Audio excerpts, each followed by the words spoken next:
Dalam sejarah panjang umat manusia, ada satu wilayah yang sering disebut dalam buku-buku sejarah dunia sebagai buayan peradaban.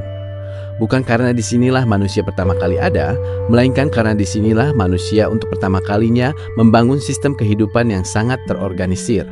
Terletak di antara sungai Tigris dan Eufrat, wilayah bernama Mesopotamia ini menjadi saksi bisu transisi besar manusia, dari hidup berpindah-pindah menjadi masyarakat yang membangun kota, menciptakan tulisan, hingga merumuskan hukum.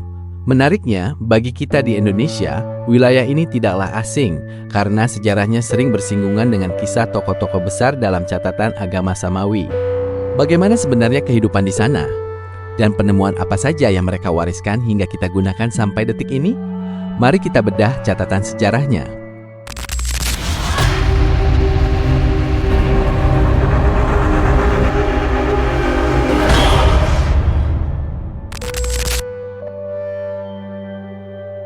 Secara geografis, Mesopotamia bukanlah sebuah negara tunggal, melainkan sebuah wilayah luas yang saat ini kita kenal sebagai Irak, sebagian Suriah, bagian tenggara Turki, dan wilayah Kuwait. Nama ini diberikan oleh bangsa Yunani, yang secara harfiah berarti tanah di antara dua sungai. Sungai Tigris di timur dan sungai Eufrat di barat adalah nadi utama yang menghidupkan tanah gersang ini. Namun mengapa manusia kuno memilih tempat ini?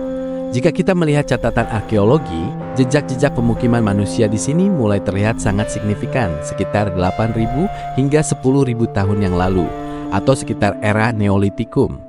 Ini adalah masa transisi besar di mana manusia mulai berhenti berburu dan mulai menetap. Kuncinya terletak pada fenomena alam yang unik. Setiap tahun, salju yang mencair dari pegunungan di utara akan meluap, membawa endapan lumpur aluvial yang sangat kaya akan nutrisi ke lembah selatan. Inilah yang membuat wilayah ini disebut sebagai The Fertile Crescent atau bulan sabit subur. Tapi alam di sini tidak selalu ramah. Banjir dari Tigris dan Eufrat seringkali datang tiba-tiba dan menghancurkan apa saja yang dilewatinya. Disinilah kecerdasan manusia diuji.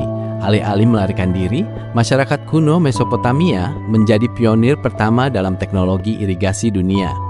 Mereka mulai membangun bendungan sederhana, mengukir kanal-kanal panjang, dan menciptakan sistem pintu air untuk menjinakkan aliran sungai yang liar. Mereka belajar bagaimana menyimpan air saat musim banjir dan menggunakannya saat musim kemarau panjang tiba. Mereka tidak lagi hanya bergantung pada curah hujan yang tidak pasti. Hasilnya luar biasa. Untuk pertama kalinya dalam sejarah manusia, tercipta apa yang disebut sebagai surplus makanan. Karena hasil panen gandum dan jelai melimpah ruah, tidak semua orang harus menjadi petani. Sebagian orang mulai memiliki waktu luang untuk menjadi pengrajin, pembangun, hingga pemimpin. Surplus makanan inilah yang memicu ledakan populasi yang masif. Desa-desa kecil perlahan tumbuh, menyatu, dan berevolusi menjadi kota-kota pertama di muka bumi. Di tanah inilah konsep bertetangga dalam skala besar pertama kali dimulai, meletakkan batu pertama bagi apa yang kita sebut sebagai masyarakat modern. Memasuki periode sekitar 4.000 hingga 3.000 tahun sebelum Masehi, sebuah kelompok masyarakat yang dikenal sebagai bangsa Sumeria mulai mendominasi wilayah selatan Mesopotamia. Mereka tidak hanya sekedar bertahan hidup, mereka melakukan revolusi intelektual yang akan bergema selama ribuan tahun ke depan. Di kota-kota besar seperti Uruk dan Ur, struktur sosial menjadi sangat kompleks. Dan di tengah kerumunan pasar serta birokrasi kuil yang rumit, muncul sebuah kebutuhan mendesak. Bagaimana cara mencatat semua transaksi ini agar tidak terlupakan? Dari kebutuhan praktis inilah lahir salah satu penemuan paling radikal dalam sejarah manusia, tulisan cuneiform atau huruf paku. Awalnya tulisan ini hanyalah kumpulan simbol sederhana untuk menghitung jumlah ternak atau karung gandum. Namun perlahan-lahan simbol-simbol baji yang ditekan di atas lempengan tanah liat basah ini berevolusi. Ia tidak lagi hanya mencatat angka, tapi mulai mencatat ide, hukum, hingga puisi kepahlawanan. Melalui cuneiform, pemikiran manusia kini bisa menembus batas waktu, bisa dibaca oleh orang lain, bahkan ribuan tahun setelah penulisnya tiada. Inilah titik di mana prasejarah berakhir dan sejarah tertulis dimulai. Namun kehebatan Sumeria tidak berhenti pada tulisan. Mereka adalah pengamat langit yang ulung. Dengan logika matematika yang cemerlang, mereka menciptakan sistem seksagesimal, sebuah sistem hitungan berbasis angka ke-60. Mungkin Anda tidak menyadarinya, tapi setiap kali Anda melihat jam tangan Anda, dan menghitung 60 detik dalam 1 menit atau 60 menit dalam 1 jam, Anda sebenarnya sedang mempraktikkan matematika kuno bangsa Sumeria. Bahkan pembagian lingkaran menjadi 360 derajat adalah warisan murni dari kecerdasan mereka yang kita gunakan hingga detik ini. Bagi kita di Indonesia, nama-nama kota di Mesopotamia ini memiliki kedekatan emosional yang jauh lebih dalam daripada sekedar data arkeologi. Dalam berbagai literatur sejarah agama-agama Samawi, wilayah ini diyakini sebagai panggung dakwah para nabi. Salah satu kota tertua dan paling megah, Kota Ur, dikenal luas sebagai tanah kelahiran Nabi Ibrahim alaihissalam. Jejak-jejak keberadaan beliau di tanah ini menjadi jembatan yang menghubungkan antara penemuan sains peradaban manusia dengan nilai-nilai spiritual yang kita yakini. Hal ini menjadi pengingat bagi kita bahwa Mesopotamia bukan sekedar tumpukan batu bata kuno yang tertimbun pasir. Ia adalah tanah yang diberkahi, tempat di mana kecerdasan manusia dan tuntunan ilahi bertemu, membentuk pondasi peradaban dunia yang kita tinggali saat ini. Seiring berjalannya waktu, peradaban di tanah ini tidak lagi hanya tentang bertani dan menulis. Perebutan sumber daya dan air memicu konflik antar kota. Disinilah sejarah mencatat lahirnya konsep kekaisaran pertama. Sekitar tahun 2334 sebelum Masehi, muncul seorang pemimpin legendaris bernama Sargon dari Akkadia. Ia melakukan sesuatu yang belum pernah dilakukan orang sebelumnya. Ia menyatukan berbagai bangsa dan bahasa di bawah satu kendali terpusat. Kekaisaran Akkadia menjadi bukti pertama bahwa manusia mampu mengelola wilayah yang sangat luas di bawah satu kepemimpinan politik.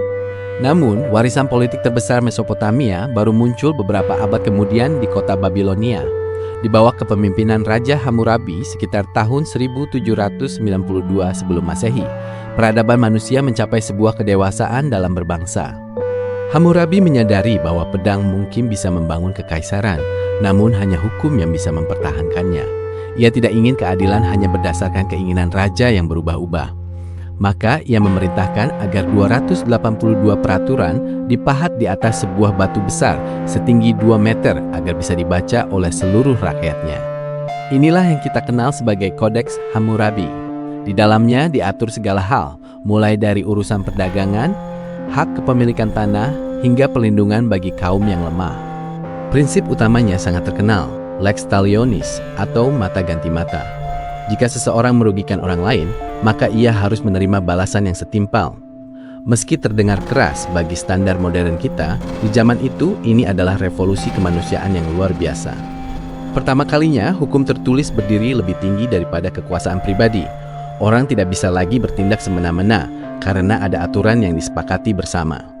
Sistem politik ini mengubah wajah dunia. Babilonia tidak hanya menjadi pusat kekuasaan, tapi juga menjadi pusat peradaban yang paling dikagumi. Kota ini menjadi bukti bahwa ketika hukum ditegakkan dan sistem administrasi berjalan dengan baik, sebuah bangsa bisa mencapai puncak kemakmuran yang sulit dibayangkan. Disinilah kita belajar satu hal penting dari masa lalu, bahwa kemajuan sebuah bangsa tidak hanya diukur dari megahnya bangunan mereka, tapi dari seberapa adil aturan yang mereka junjung tinggi bagi seluruh rakyatnya. Mesopotamia tidak hanya membangun kota, mereka membangun simbol keajaiban yang melintasi zaman. Memasuki masa kejayaannya, wilayah ini bertransformasi menjadi laboratorium teknologi dan arsitektur terbesar di dunia kuno. Salah satu struktur paling ikonik adalah ziggurat. Ini bukan sekadar bangunan biasa, melainkan menara suci berbentuk piramida bertingkat yang menjulang ke langit. Bagi masyarakat kuno, ziggurat adalah titik pertemuan antara bumi dan surga, tempat di mana mereka memberikan penghormatan tertinggi kepada Sang Pencipta. Kemampuan mereka dalam menyusun jutaan bata lumpur dengan presisi matematika yang rumit menunjukkan betapa majunya ilmu teknik sipil mereka saat itu. Puncak estetika mereka muncul di era Babilonia baru. Kita pasti pernah mendengar tentang Taman Gantung Babilonia yang disebut-sebut sebagai salah satu dari 7 keajaiban dunia kuno. Meskipun lokasinya masih menjadi misteri bagi para arkeolog hingga kini, catatan sejarah menggambarkan sebuah hutan hijau yang tampak melayang di tengah kota yang gersang.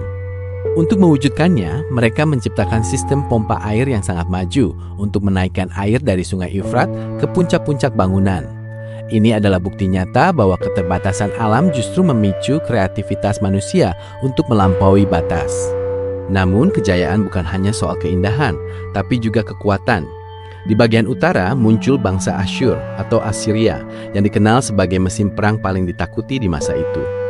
Mereka adalah bangsa pertama yang menggunakan senjata berbahan besi secara massal yang jauh lebih kuat dibandingkan perunggu. Mereka menciptakan kereta perang yang cepat dan taktik pengepungan yang sangat rapi. Namun di balik kegarangannya, bangsa Asyur juga mencintai ilmu pengetahuan.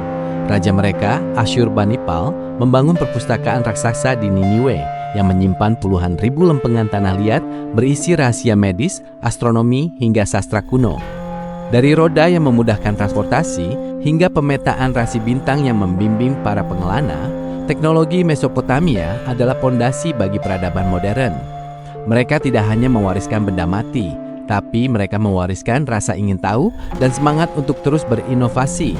Di masa kejayaan inilah manusia membuktikan bahwa dengan ilmu pengetahuan dan organisasi yang tepat, mereka bisa mengubah padang gurun menjadi pusat dunia.